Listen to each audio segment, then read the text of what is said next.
Welcome back to Following No Anonymous Stormlight podcast. This week is episode 191, and we are entering Era 2. Man, I never thought I'd say that on this podcast. We are entering Era 2 of Mistborn.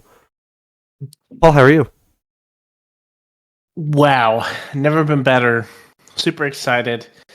I have to say, episode 191, we're staring down the barrel of 200. You know, we're so close. It feels to me like we've recorded way more than 200 times, honestly. But at the same time, it feels like we haven't. So, I don't know.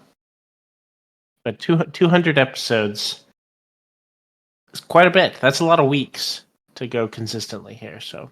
I guess I should schedule something special for episode 200. Yes. Elliot, how are you? I'm doing great. I am excited for Mistborn Era 2. We physically went to Dragonsteel Convention 2022, which was the release of Lost Metal Era 2 for the final book in Era 2. And there was just such an excitement there about Era 2. There was cosplayers all over the place in Era 2 costumes that I had no idea what they were about. People were slinging guns and weird money that I didn't understand everywhere, and there were just references flying over my head left and right. But I left that convention with just this curiosity of, man, there's a lot of excitement about those characters in that story. I really want to read it. And we were still like a year and a half away from it, but here we are a year and a half later and starting it. So I'm excited. I've carried that excitement for a year and a half. I'm ready to take a shot on it. I have to add to that right quick before we get, too serious about all this stuff. Elliot, you make a great point. And when we were at Dragonsteel, because my experience was basically just about with Stormlight, I was expecting everyone to be there talking about Stormlight. Yeah. It was naive of me to assume that whenever that was the reveal for the Lost Metal. But like everyone was there dressed up and excited about this. And so that's when I was like, wow, this isn't just about Stormlight. There's a lot of other wonderful series that everyone is super excited about. So yeah, so it's been a long time. It's been and not 2 years, but a year and a half since then, right? We're just now finally starting to figure out, see what it was all about, all the hype is about. So, exciting. Approaching 4 years ago now is when we started this podcast, and Mistborn Era 2 was like the lowest on the list of priorities for this podcast to cover. But we are finally here, and now that we are, I'm very excited to cover Mistborn Era 2 with you guys. So let's roll intro, and then we'll get a brief summary of the prologue through Chapter 2 of The Alloy of Law by Brandon Sanderson.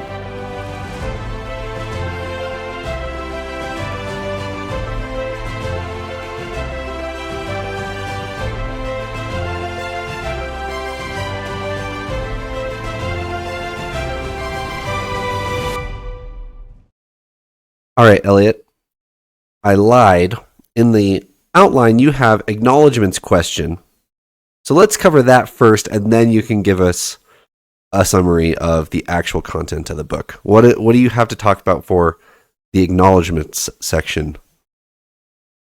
I sometimes don't even read the acknowledgements because, I'm sorry, Brandon, but you kind of call out the same people every time in your acknowledgements, at least for the most, which rightly What? so. I mean, right? You've got a good team around you who is doing a lot of work. Emily and Isaac and Peter Ahlstrom, they need thanks every single book. His agent and his editor, and yeah.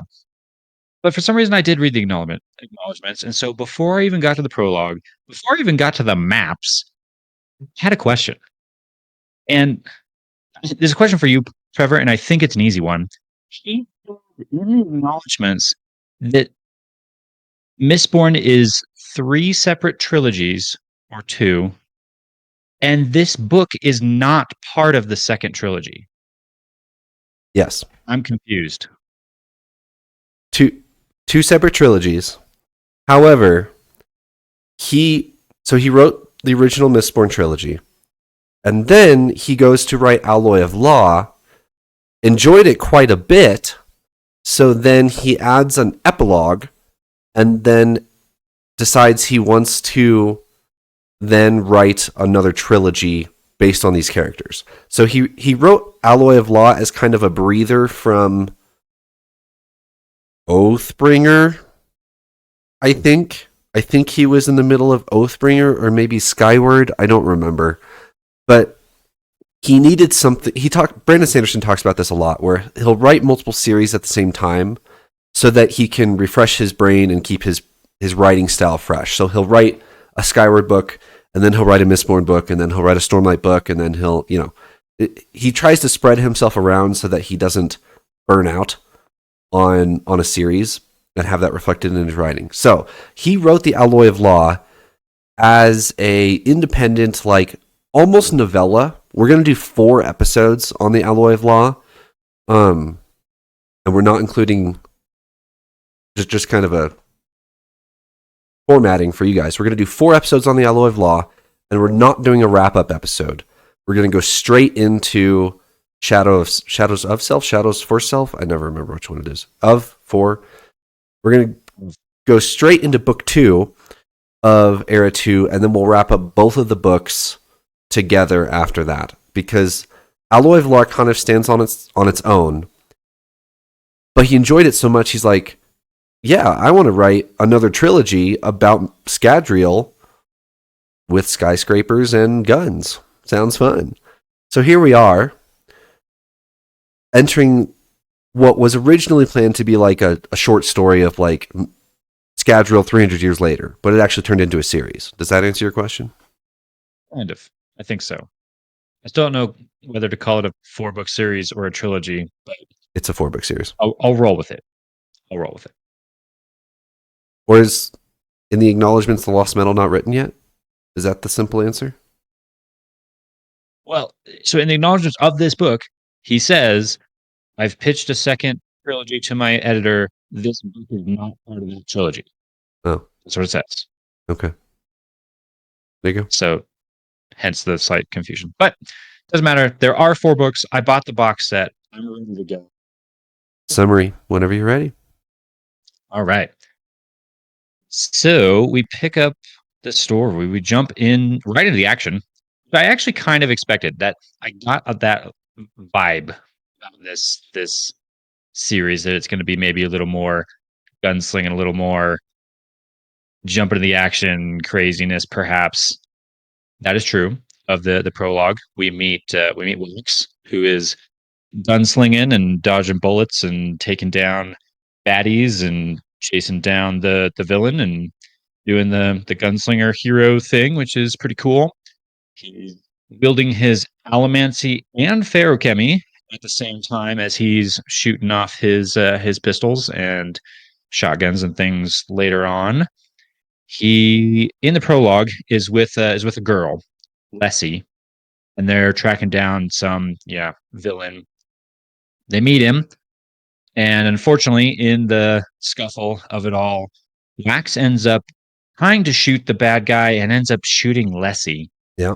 And clearly that's going to haunt him, as we see right away in chapters 1 and 2.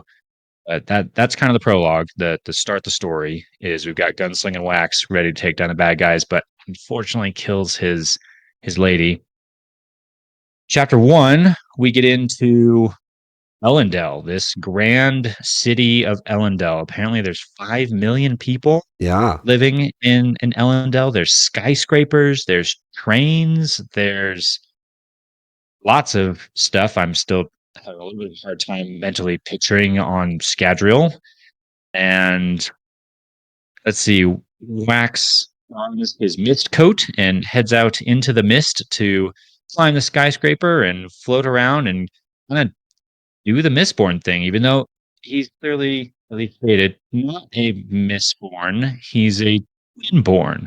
He has 1 allomantic power and 1 ferochemical power. We later meet his buddy cop, his duo, his other Wayne. Seems like quite the comic character. Wax's Lord of House Adrian and needs a wife. So he has a meeting with a potential wife, and Wayne butts in to help with the conversation and spins off some disguises and accents and plays the roles. So I think Wayne's going to be quite the character. And that's kind of as far as we get, as Wax has that conversation with his potential wife. And I guess we learn about some train robberies. There's some people out there doing some thievery, and Wax and Wayne are going to go and investigate that. Sounds good. Paul, which one would you like to talk about first? There's a lot here. I was gonna say I want to talk about the prologue. Okay. I want to talk about the prologue. So this is like I don't know how this story will be fully laid out, but my assumption right now is this is the Wax, like our protagonist's flashback. The important details in his past, the details in the past that we need to know for his character. What haunts him, what he's thinking about, like the weight of what he had. You know, it was a brief but very good. Well, the chapter itself wasn't necessarily brief, but if it is like the scope of his flashback, if you will, I have no idea. I'm sure we'll find out more later on, at least in the full series. But this book is on the shorter side, so I imagine it's like this is setting the scene for what we need to know about Wax. I'm moving on, and it was, that was a very sad start. That was a very sad start because it's his partner in crime in the like romantic sense. Like it wasn't just a, like his buddy, like his best friend, cop, like his like counterpart, Yep. in his like service, which I'm not entirely sure what it is. I assume just like kind of police service, or like what's the term for it? A lawman. Yes, like a Batman. I don't know if he's like I can't think of the word for it. Vigilante? Vigilante, yes, that's what I was looking for. I don't know if that's exactly what it is, or if he's like a sheriff or what. But if he's the sheriff, then this girl's his deputy, or maybe vice versa. She seems to have her stuff all together. But it was a very sad start, and I just wanted to point that out. Of the other chapters don't feel like it's going to necessarily carry that tone exactly. It doesn't feel like it's overall as dark of a setting. It's not as dark of a setting as Mistborn Era 1, but it starts off with a very somber, depressing note. And I think that's just to set the tone. Creepy as well, right? He used to creep through like a funnel of dead people. Yeah. Yes. Absolutely. It's setting quite a tone for Wax. Also, side note, his name is what? What was it? Waxilium? Waxilium, yes. Yes, Waxilium. Should we do a spell check for you? Do you want to try to spell that? Go ahead. I will. I think I know it. I think it's literally like William, but without the W, and just put Wax in there. So I think it's Wax, Waxilliam. That's my assumption. Would you like to correct him? It's Waxilium. I'm trying to think of a word to compare that to. It's UM at the end. Like an IUM at the end. Waxilium. Okay. That's fine. Close enough. But anyways, my point is that this has a very sad start, which sets an interesting tone for us following Wax's character. And I'm curious to know what you all think. It sets an interesting tone of kind of like anything can happen. We don't have plot armor here, and an interesting scene for our main character, And right now we've got 2 chapters past that, so I can't say much definitively at all. But I was like, I feel like that is quite a really engaging. But that was quite the abrupt start to this series, The prologue felt like Mistborn. It had, some of those, okay, there's a body that's been mummified and pasted to the wall. All right. But I didn't quite get too bogged down in that. I was ready for this to take more of a like detective type of spin. So we get a little bit of it in the prologue, and then more of it in chapter 1 and more of it in chapter 2. Let's talk about the allomancy of Scadrial at the moment. So Wax mentions in chapter 1 that I'm not a Mistborn of old. Those are mythological creatures, I have one. I'm twinborn. I have one allomantic power and one ferochemical power. So he says like that's exceptional. Like that's not common. That's the best you can be is one of each, an allomantic power and a ferochemical power. So he's a coin shot, which we've seen before. That one's pretty self-explanatory. And then he is what they call a skimmer. He can change his weight up and down, like we've seen Sazed do a couple times in Mistborn Era 1. But that's the only ferochemical power he has. So he uses that to some interesting effect in chapter 1. Eliot, we're going to be referencing our physics. You weren't a physics major, were you? You were an engineering major? Engineering, but I very much loved all the physics and math classes that I took. It's going to be a reoccurring theme here, where he decreases his weight, jumps up, and then uses his shotgun as a vector, like, what's the word I'm looking for? Yeah. It's a rocket. You're pointing it the opposite way you want to go, pushing a small mass really fast that way to push your larger mass slightly slower the other way. But he's a ferochemist, so he actually decreases his weight to make it more effective. So he shoots this way and launches himself that way, and then increases his weight to land on the building. It's pretty cool. I might actually have to go bust out a couple rocket equations and do some calculations on just how far you might be able to shoot yourself if you could decrease your mass by some amount. That might actually be pretty fun. Yes. It is kind of a silly mental image, though. Yes. I like the physics. I like the physics of shooting a shotgun to propel yourself through the air. I'm a little worried about the civilians you just pointed your shotgun towards. It specifically says that, though. He's like, he's got a blank shot in it, or that's bird shot, or whatever it's called. Yeah. You're still pointing explosives in the direction of peaceful people. Like, it's probably fine. But then to go like bouncing through the air on your shotgun blast. I mean, it feels like a cartoon. Like the character, pulls out the shotgun, is like, and flies the other direction. Like that's Wax right now. Ellen. I was gonna say is what I can't get out of my head is the mental image of his weight shifting. Is it like, is he losing mass, or is his mass just like less dense? How does he weigh less? How does he weigh more? Like, is he just becoming more dense, like more weighty to his standard size, or does he lose? My understanding is he shouldn't lose or gain size, but I don't know. Maybe I'm wrong. I don't actually know. Do y'all know? So to answer your question, his volume is not changing. He would still displace the same amount of water, but his weight is changing.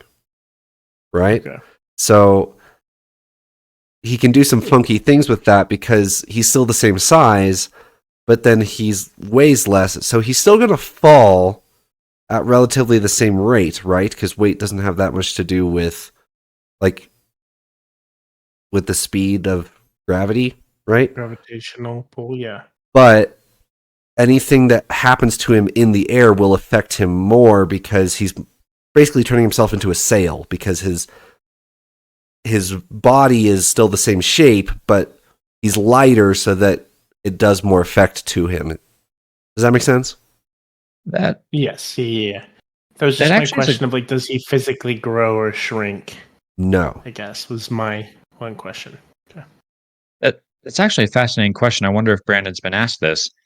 The question being, I think he either has to be doing one of two things if we want to get scientific about it. He's either changing his density and therefore his actual mass.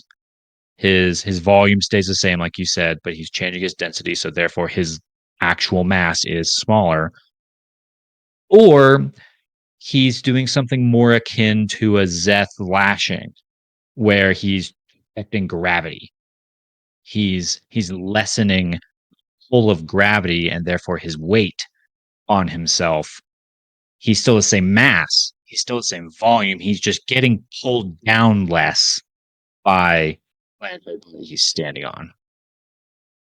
This one's a Raphael because they ask Ooh. Wax that specific question. Excellent. He puts it in the book. Not only has he been asked it, he puts it in the book. Nice. All right. That's cool. Get to look forward to that. Continuing with our theme of Mistborn actually answering our questions Yes. Yeah. as we read. Yeah. Alrighty. In the prologue and in chapter 1, we see Wax use a steel bubble where he describes it as, I'm pushing in all directions at once so as to divert bullets. Which, first of all, I think is a fascinating use of allomancy. Nice job, Brandon. Second of all, what? Like, isn't the point of allomancy where you push on steel or push on metal? How can you just, like, bubble? That doesn't make any sense. Or does it? I struggled a tiny bit too because I'm trying to take what I just learned in Era 1 and apply it to. I'm thinking back to my Kelsier lessons that I got as Vin was learning how to fall off buildings.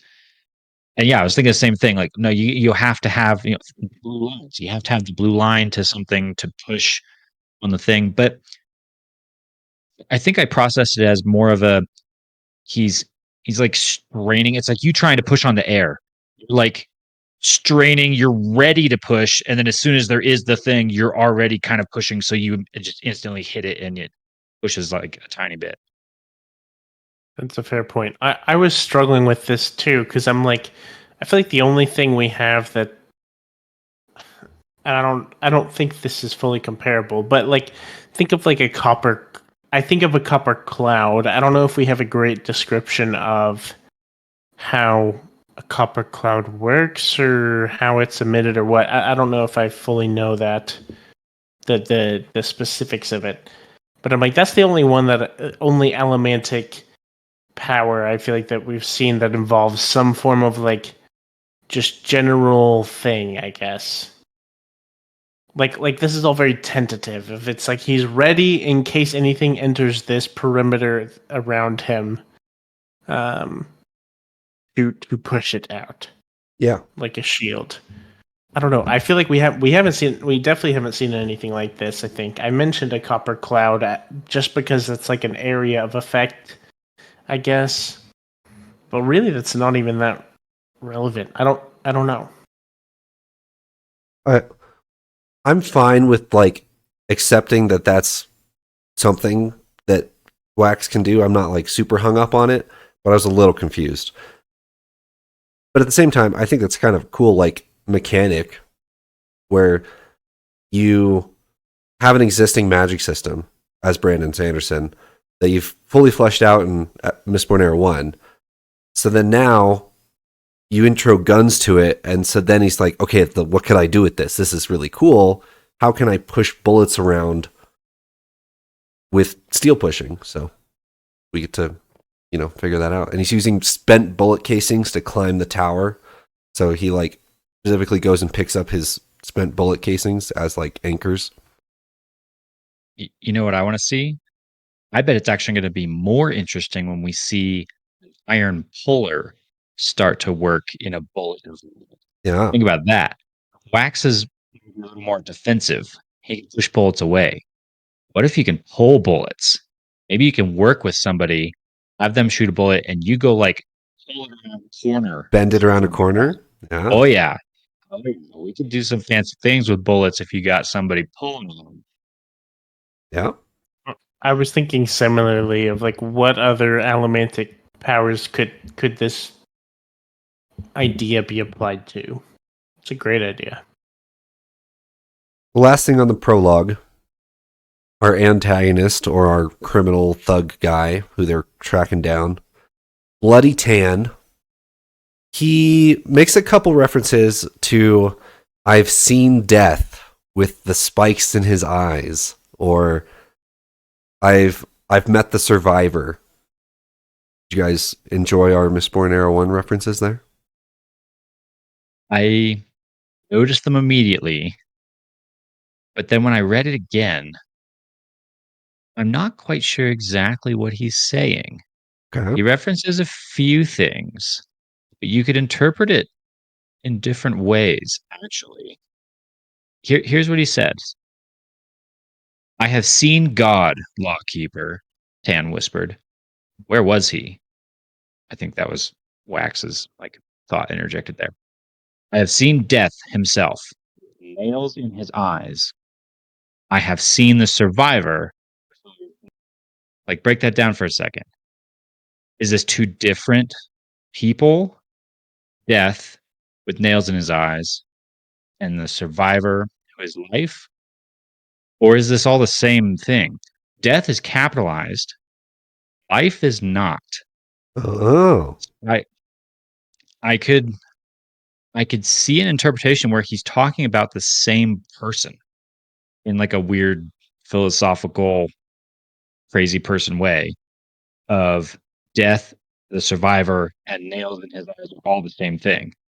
Which we know the survivor is Kelsier, unless there's some kind of a mythology that has evolved and maybe there's Yeah, well, hold on a second. Who else is the survivor? Boof. I guess true we have a new survivor Right. by the end of Hero of Ages, right? Mhm. Or another. Survivor of the Flames. Yeah. So there's Yeah. actually two that could take that title. True. And when last we left Kelsier, he didn't have any nails in his eyes. But Yeah. based on information that we have in pre-released Stormlight material, maybe that's no longer true. Mm-hmm. Interesting. And he, So after Leslie has died, Bloody Tan says, someone else moves us, lawman. And then Wax shoots him in the head. What did he mean by that? another weird reference that calls to mind like ruin and marsh. Yeah. Think about that. Uh-huh. The hemalurgy. If I've got a spike in you, I can take full control of you in some instances. Someone else moves us. Yeah. He makes one more weird statement. I wanted to bounce off of you guys. Maybe I'm just crazy. The very last thing that Bloody Tan says is the best performances are those that can only be performed once. It's like a dark sadistic reference to like killing is a certain word or something like that. For some strange reason, we heard that before. Am I just crazy? For some reason that rang a bell with me. Like we've met a Cosmere character who says something to that effect before. Not anything that comes to mind, but I'd believe it. Like I spent a solid 10 minutes trying to rack my brain to think of who it would be. I can't think of it, so maybe I'm just imagining this. But it for some reason sounds familiar.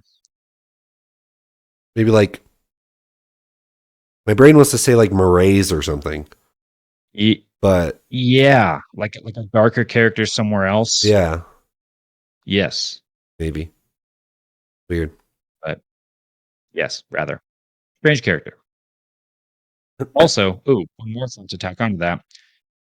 On the Kelsier line, we just finished reading Mistborn's Secret History, in which we saw Kelsier in the cognitive realm talk to people in the physical realm who are crazy. Yes.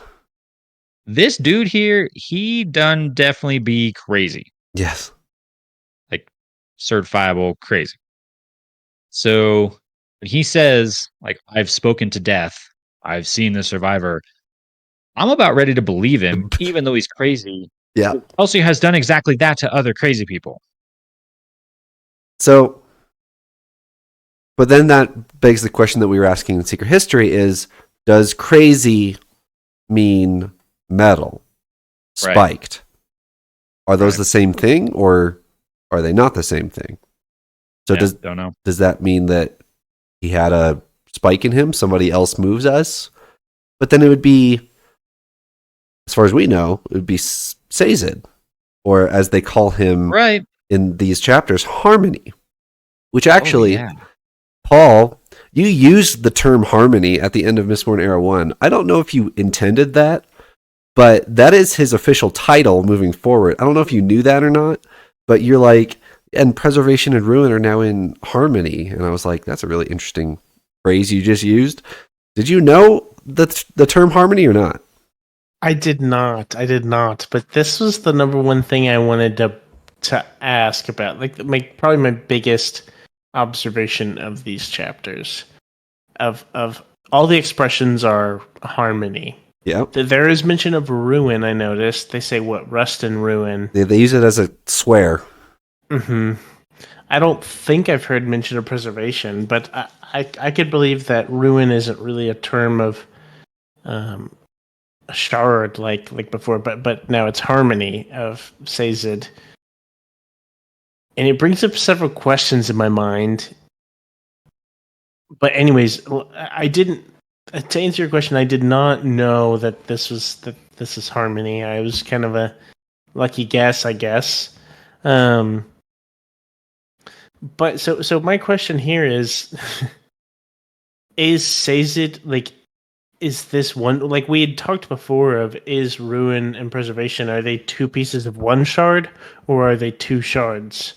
And now this has me thinking, was it just one shard, or does, which also, I mean, there's still the magic systems for both, I guess, right? That you can be an allomancer and not a ferrochemist or the Right. others. Like, you can have one but not the other. You know, you can also have both.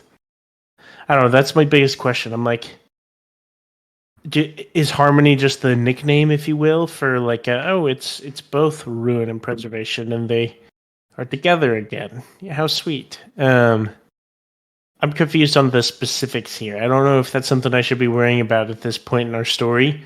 But now that I've read all the rest of Cosmere, of course, this is what I'm worried about in chapter 1 of our story. You know.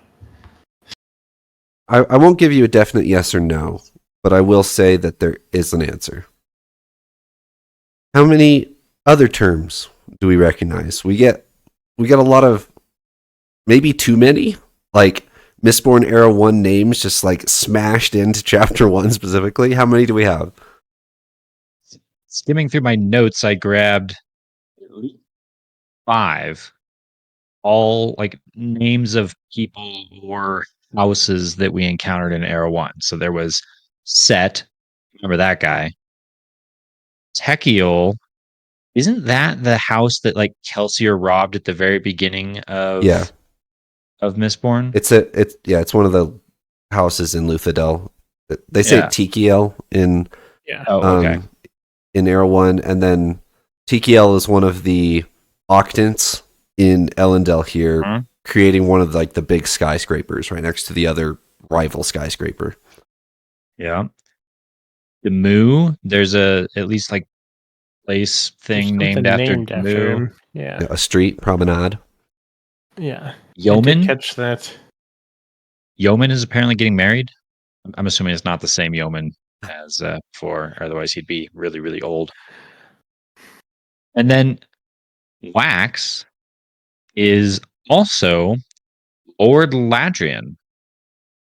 And that's pretty cool. And this one I actually had to look this up, and like I went and flipped back through the book a little bit, because I was like, Ladrian, where have we heard that? Where have we heard that? And then it struck me, Breeze. Breeze Ladrian was a character from our previous book. Yep. Wax is a direct descendant from Breeze. You are correct. It took me till book 2 to figure that one out when they tell you. I was gonna say, good catch on that. I did not remember. The name sounded vaguely familiar, but I could not have told you definitively that one of our characters before had the name Ladrian. We also get Vin going down in mythology or history as the Ascendant Warrior. That is her title. So I thought that was pretty cool. Good title for Vin. Epic. While we're on the topic of these terms and such, this is later, and I want to talk about this scene in chapter 2 more later. But there's mention of the different religions a little bit. Yep. And there's Survivorist, which was easy for me to point to. I'm like, Church of the Survivor. It's just how it is now, you know. And you follow the path. A Pathian. Pathist. Yep. Pathian. Yeah. What is that? I had no idea what that is. So you don't get it spelled out for you, but I'll give you just a quick definition. It's where you directly worship or follow harmony. So the Survivorists are the Church of the Survivor. Their number one is going to be Kelsier, or maybe Spook, or both. And then there's the Pathians who are focusing on harmony. Okay, that's cool. And the one clue we do get in chapter 2 is in that conversation where they're like, oh, you follow the path. One religion where the god prohibits worshiping him. Yes.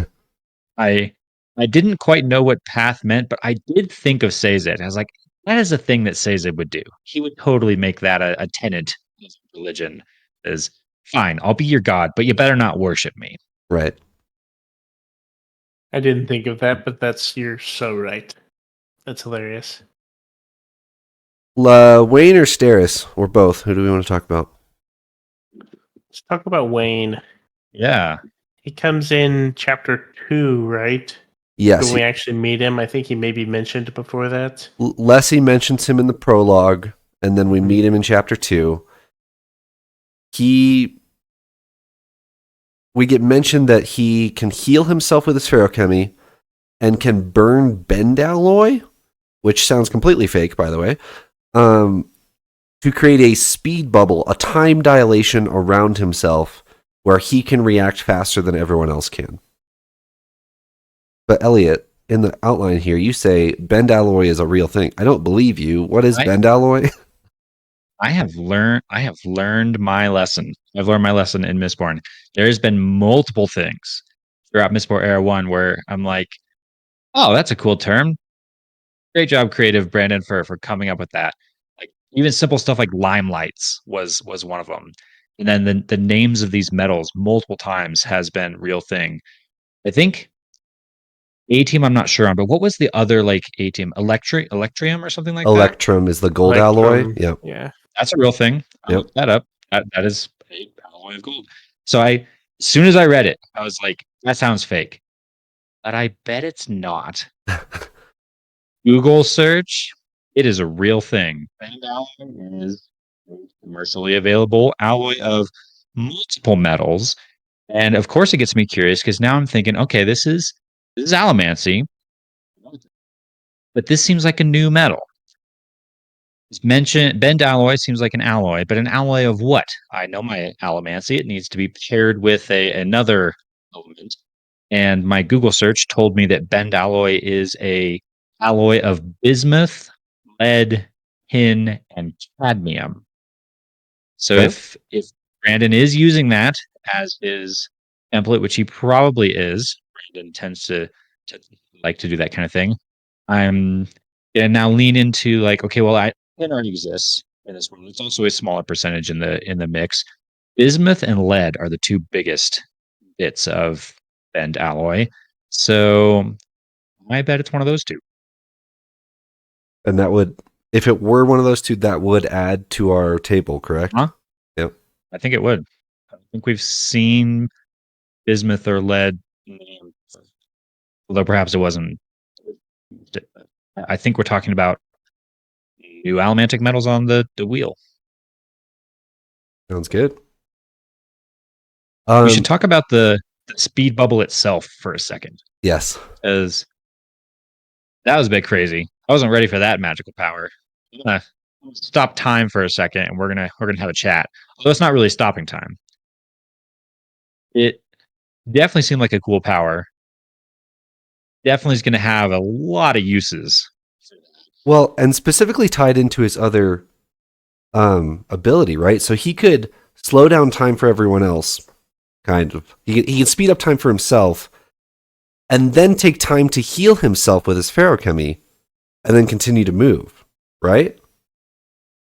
I think so, yeah. So what we saw Sazed do, and I think Inquisitors do, is it takes them a second to like heal the wound that you just inflicted on them.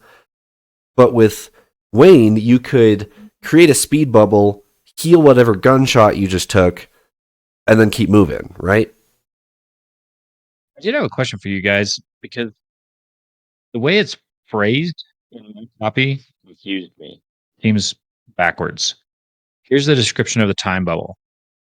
For those inside the bubble, time would flow much more quickly than for those outside. That doesn't make sense to me. Shouldn't it be more slowly? You're slowing down time in your bubble so that you can do more stuff, Right. and then you pop out and less time has happened afterwards. But that, am I overthinking it? You are. For those outside the bubble, time will move normal, but for those inside Sure. the bubble, you're going to use They're those moving moments. at like super speed, if you will. Right. So if you're He's How I moving understood quicker. it. if you're looking at the bubble from the outside, they're going to be moving very fast. Right. Right. So for those inside, I guess it is phrased a little weird, because for those inside, time's not going to change, and it's just going to look like everything else is slowing down. Yeah. So I guess it maybe is phrased a little weird. I guess it just depends on from whose perspective you want to describe it. Yeah. I would have probably tried to describe that as Wayne moves faster, and therefore, kind of from that perspective, time is moving slower for him, where the text says time in the bubble is flowing much more quickly. But maybe I'm overanalyzing it, and it's the effects of what's happening, I think, are pretty clear. Does it mention gunshots in that paragraph? Shooting out of a bubble? They go on to say that, yeah, you can't shoot out of the bubble because when it passes the barrier, it goes all wonky. So you have no idea where your bullet's going to go. Right. So if you get jumped by a bunch of people, you can't bubble yourself, shoot them all, and then drop your bubble. Like that felt slightly like a plot hole fix. Yes. Where like Yeah. one of his alpha readers was like, hold on a second, can we just time bubble all the time and shoot all the bad guys before they shoot us? And Brennan was like, nope, can't do that. And here's why. Yes, it does feel like that to me too. Okay. Two more things. Steris shows up with her father, and she's interesting. She draws up a contract for their maybe to be marriage with Wax. She's very matter of fact about everything. And they talk about survivorists versus pathists or Pathians, as Paul, you were saying. And then so it seems like we're going to have like an arranged marriage showing up. But then also to throw in the wrench here, there's like a burglary. I hate that word. There's robberies happening.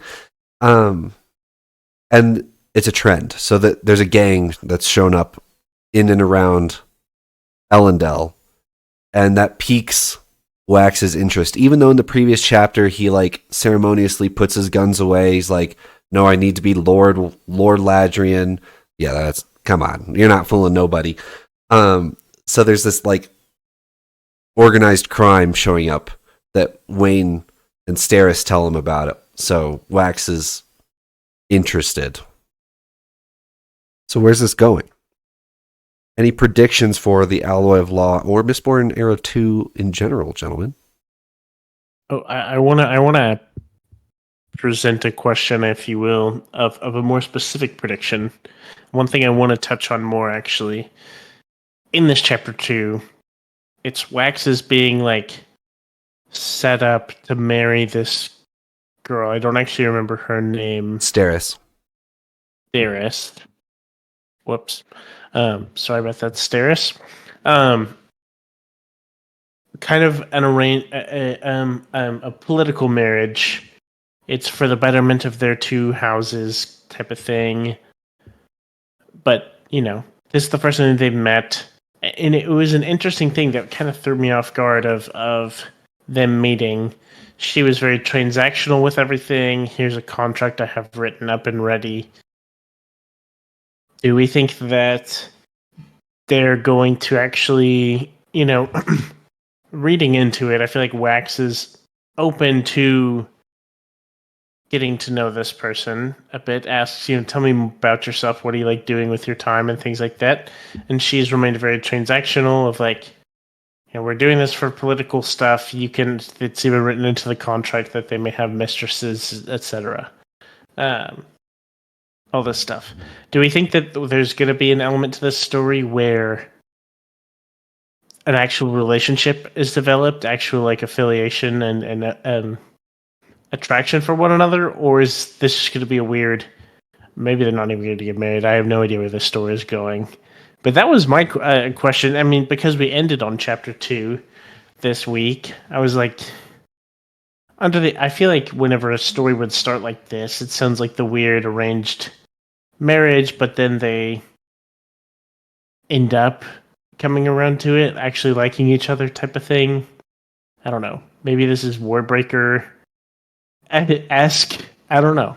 But that while I want to talk about predictions for this book, that was like the pressing one that I was wanting to ask y'all of like, what's going to happen with these two? Are they going to actually like each other? Is this going to absolve and something else is going to come up? Where are we at? Steris, I don't think I like her off the bat. She's very, very transactional, very stiff, very matter of fact, no humor, no pleasantries. Let's get to business. And oh yes, of course I scheduled in romance. Page 13. Please flip there. Oh, okay. I'm with Wayne. Wayne had some not so nice things to say about her. That's kind of where I am too. I almost feel bad for Wax going into this. He's gonna be. I'm scared of being locked down with the tyrant. Tyrant. Good term for Steris moving into Era 2. Somebody put that down in the quotes. We'll refer to that later. What else? Where's our Chondra? Where's our hemalurgy? Where's the last two metals? Did we find one or did we not? Where's our bold predictions for Era 2? Hemalurgy is a fantastic question. Where is the hemalurgy? Is it no? It seems like allomancy and ferochemy are now popularly known. In Era 1, hemalurgy was kind of the secret. Is it still the secret? Enough characters coming out of Era 1 had learned about it that it was going to become common knowledge. Or did Harmony like purposely suppress it? Or maybe. So, don't we have mention of the Koloss at the start here? Yes. Or am I imagining that? A Koloss camp had like ruined the town that they like the ghost town that they were in. Yeah. Okay. Yeah. That's what I thought. So at least somewhat recently, there's still Koloss, right? Okay. Like Koloss are still around. So that means hemalurgy in some way, shape, or form has to be around, right? Yeah, I understand that logic. So in some way, shape, or form, it's there. I don't know if it's the same. I imagine there's not like Inquisitors. My assumption is that has kind of died off. I could be wrong on that. I could be very wrong. Apparently has nails in his eyes, so that's fair. Fair. I want to throw an example or an idea out for you guys in the vein of prediction. Think about what we know of hemalurgy. It requires a spike of metal entering your body after killing someone. Yep. How easy would that be to do with a bullet? Yeah. Shoot it through somebody, embed it in the person behind them. You now have a little chunk of metal in the person. I almost feel like we got all kinds of accidental hemalurgy going to happen all over the place. Elliot's got his thinking cap on. He's too smart for There we this. go. I was thinking about I'm honestly, my biggest thing I'm trying to wrap my head around is how are guns going to work in this story. This is the brand new territory. We've read a lot of Brandon Sanderson now, but we've never read with much guns, and like this pseudo modern And situation. think about this too. Like in the scene in chapter 2, Wayne gives Wax an aluminum bullet. It's supposed to be a big deal. Oh, you have aluminum. That's super rare, expensive. Where'd you get this? Oh, it came from the burglars who robbed the theater or whatever it was. Maybe we're gonna come across people who have an arsenal of all kinds of different metal bullets and all the things they're gonna be able to do with either hemalurgy or feruchemy even. Like think about this. There was a scene in Era 1 where oh man, this is going back. Well of Ascension, help me. End of. Thazed Oh, maybe is not. fighting Marsh. Well of Ascension. Marsh embeds Sazed's metal mines in his stomach. Or like in his bag. Marsh like shoots the bag at him. Metal embeds in him. Sazed then is able to draw on the feruchemy from the metal mines because they got embedded in his body. Yep. Bullets is So we're gonna have feruchemy and hemalurgy flying all over the place. You can shoot your pal with a bullet to heal him. Yeah. Yeah. So I was gonna say Overwatch 2 action happening here.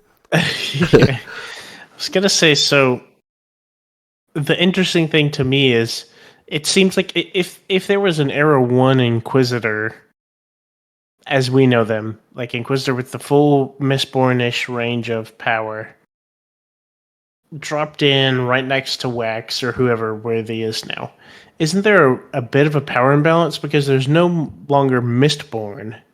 Yep. Right? There's no one with all the allomantic powers, but that's a big assumption. Is hemalurgy... That is true. That is a big assumption. That's what we've been told right now, is that there's no more Mistborn. That could very well change. Yeah. But let's operate under there are no Mistborn. No one who can use all the allomantic powers.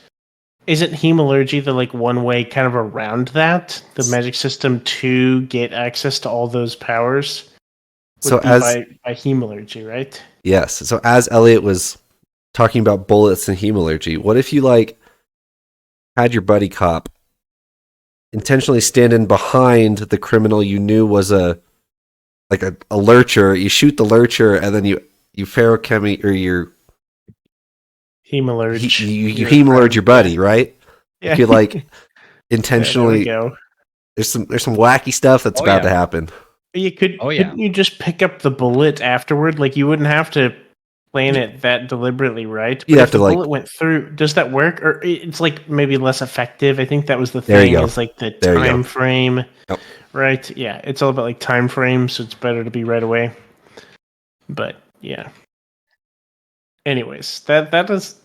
Ooh. That's something I'll have to think about. I'm too trusting. I'm like, yeah, there's no Mistborn. That's going to be interesting. You make a great point, Elliot. I don't know. Shouldn't believe that. Elliot was convinced for a second. Yeah. Oh, no. I'm going to predict it right now. They're absolutely 100%. So, just to kind of wrap that thought up, do you remember right at the end of the Hero of Ages? Who's our last Mistborn? Spook. Yeah. And didn't we well establish that allomancy is word passed down to your children. Hereditary or Thank genetic. you. Genetic.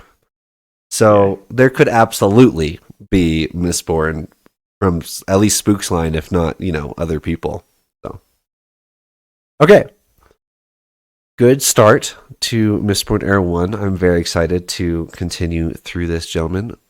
Anything else before we get to a Stormlight review? You said Mistborn Era 1. I'd like to correct you. Okay. Say this is a good start to Mistborn Era 2. Thank you. I'm enjoying it. Yeah. Let's read and find out more. Next week we will be covering, if you guys are reading along with us, chapters 3 all the way to 9 we will be covering next week. So there's no parts in this book. So just chapters 3 to 9. We will see you next week. Let's do a Stormlight refresher. Eliot, you're going to lead. You are leading 6-5. Paul, you are within a point since the first time since week 1. Yeah. I'm slipping. Eliot, you're going to lead.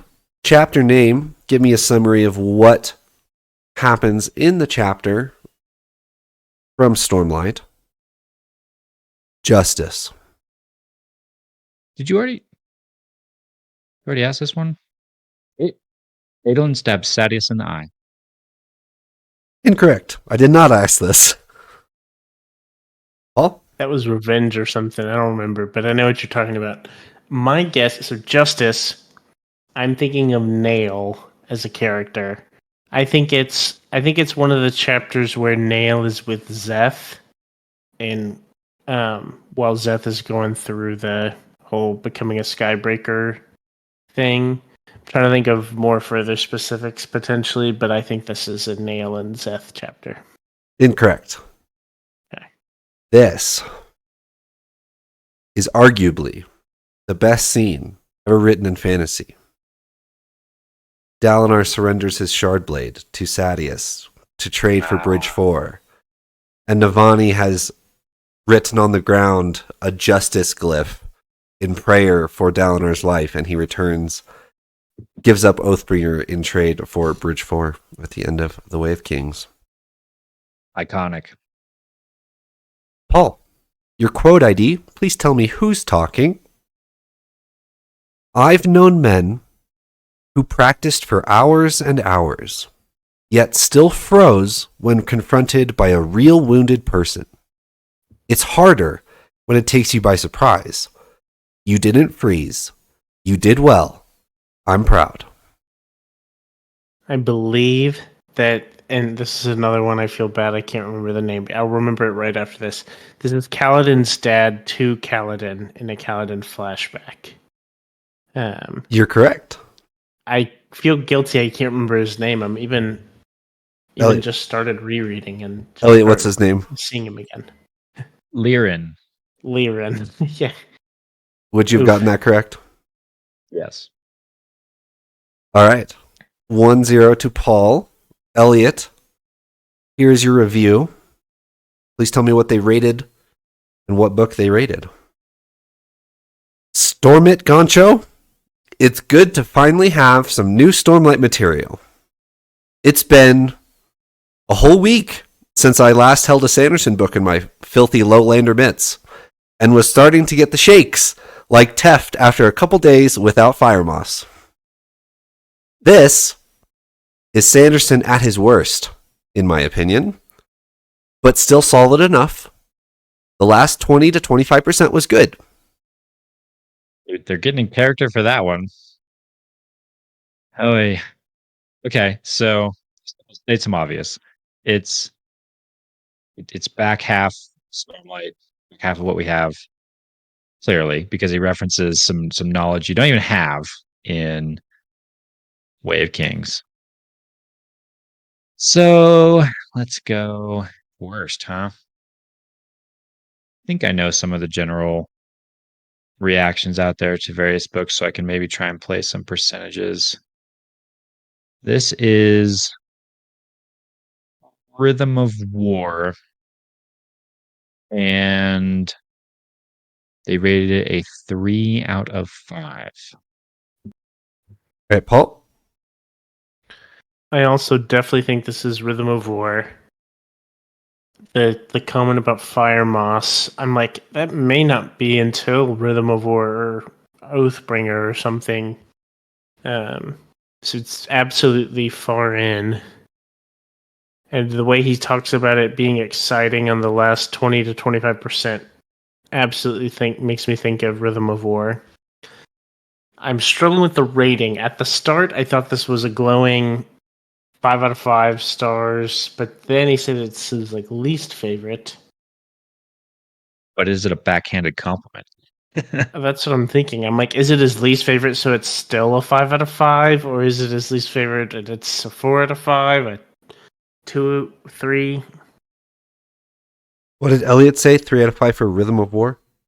Yeah. Mm-hmm. Okay. I'm definitely sticking with Rhythm of War. I think I'm gonna switch it up on the rating. I think he still absolutely loved the book. And so I think this is a 4 out of 5. This is a 3 out of 5 for Dawn Shard. What? Wow. Dawn- Oh, and I even thought about it, but I guessed that last time. And I was like, I can only guess a not super main one so often. So you His were both. mention of Goncho made me think of Dawn Shard. Yeah. The There's clues in these that I picked. 20%. Is The like last 20% of Dawn Shard is like 10 pages. Yeah, that's fair.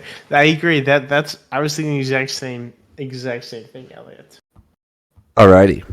Okay. It is 1-1. Moving into our final trivia question, I believe Paul gets this first.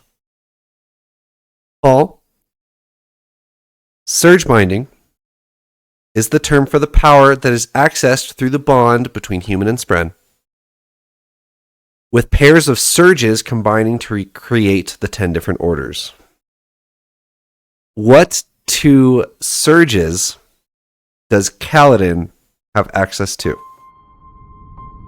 I'm gonna not verbally process this one in case I don't get it right. It's the ones that are similar that are going to mess with me.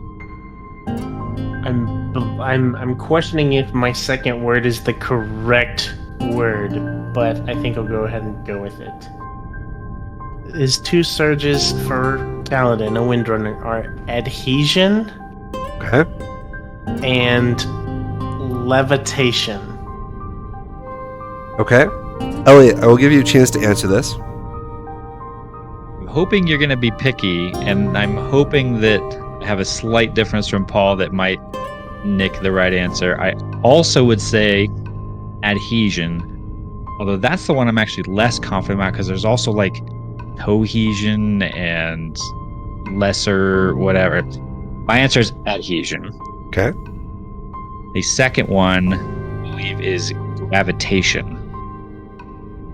And Elliot nicks it with on a technicality. That's good. Let's go! I knew it. Adhesion and gravitation. Close, Paul. Close. That one That was. was a good question. That one is devastating because the point could have gone either way. And it goes to Elliot for 7 to 5. Congratulations, Elliot. That was a good one. That was a good one. That's close. Very, very close. Alrighty, let's reconvene next week with more Alloy of Law. Thanks for joining me, Paul and Elliot. See ya. Farewell.